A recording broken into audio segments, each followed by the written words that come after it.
বন্ধুরা, আজ আমরা এমন এক বাস্তবতা নিয়ে কথা বলবো যেখানে শিক্ষকরা রাস্তায়, সরকার দিশেহারা, আর আমরা সাধারণ মানুষ চুপচাপ তাকিয়ে আছি। সরকারের তো নিজের কোনো অর্থ নেই, এই সত্যটা সবাই জানে, কিন্তু কেউ মুখে বলতে চায় না। সরকারের টাকা আসে আমাদের কাছ থেকে।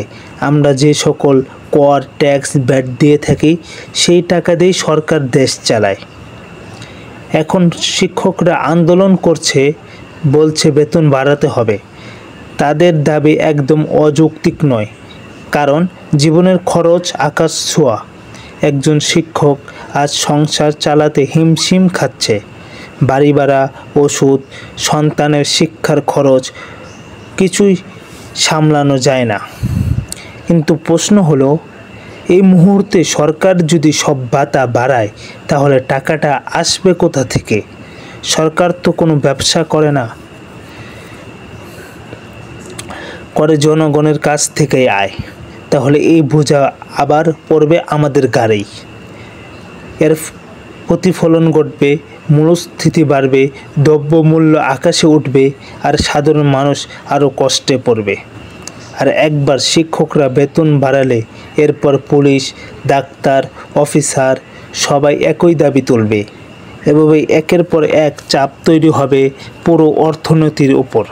কিন্তু শব্দ শুধু সরকারের নয়, আমাদের শিক্ষা ব্যবস্থা এমন জায়গায় পৌঁছেছে যেখানে ছাত্ররা সঠিকভাবে জ্ঞান পাচ্ছে না, সুযোগ পাচ্ছে না, বই পড়ছে, পরীক্ষা দিচ্ছে, কিন্তু বাস্তব জীবনে দক্ষতা নেই।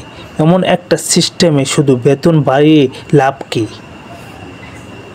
তাই এখন প্রয়োজন ভারসাম্যপূর্ণ সিদ্ধান্তের।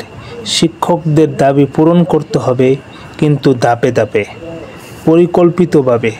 আর শিক্ষা খাতকে নতুনভাবে সাজাতে হবে, যেখানে শিক্ষক সম্মান পাবে, ছাত্র জ্ঞান পাবে, আর দেশ এগিয়ে যাবে। বন্ধুরা, এই সমস্যাটা শুধু শিক্ষকদের নয়, এটা আসলে আমাদের সমাজের প্রতিচ্ছবি, যেখানে পরিশ্রমীরা বাঁচতে চায় আর সিদ্ধান্ত নেন তারা, যাদের বাস্তবতা বোঝার সময় নেই। আমি একক বলছি জীবন সমস্যা নিয়ে। চলুন ভাবি নিজের মতো করে, দেশের মতো করে।